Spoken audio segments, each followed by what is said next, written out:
Semi permanent eyebrows పెయిన్ఫుల్గా ఉంటుందా అని.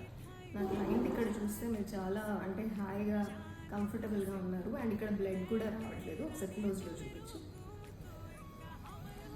So ఇక్కడ బ్లడ్ కూడా రావట్లేదు అనమాట. సో అంత కంఫర్టబుల్గా ఉండొచ్చు. అండ్ ఈ ఐబ్రోస్ ఎంత లాంగ్ లాస్టింగ్ ఉంటాయి అని కూడా అడుగుతున్నారు చాలామంది. సో ఈజీగా ఒక 1.5 2 years అయితే ఉంటుందండి. మనం వాడే ప్రోడక్ట్స్ని బట్టి మ్యాటర్ ఉంటుంది. అండ్ ఇప్పుడు మనం వాడే పిగ్మెంట్ కూడా థైలాండ్ నుంచి నేను తీసుకొని వస్తానండి. ఇప్పుడు ఎవ్రీథింగ్ ఈ ఎక్విప్మెంట్ కూడా అక్కడి నుంచి. సో ఏంటంటే క్వాలిటీ ఉంటుంది and pigment is purely plant based. మీరు ఒకవేళ ఐబ్రోస్ చేయించుకోవాలి అని అనుకుంటే మాత్రం నార్మల్గా ఇది చూసుకోండి, నీడిల్ ఫ్రెష్ది వాడుతున్నారా లేదా, పిగ్మెంట్ ఎలాంటి పిగ్మెంట్ అనేది ఒకసారి చూపించమని చెప్పండి. సో దాన్ని బట్టి you can go for it. లేదు అని అంటే ఇంకా మీకు అన్ని అనుమానాలు ఉన్నాయంటే visit heads-up skin and hair clinic for better and natural looking. Thank you.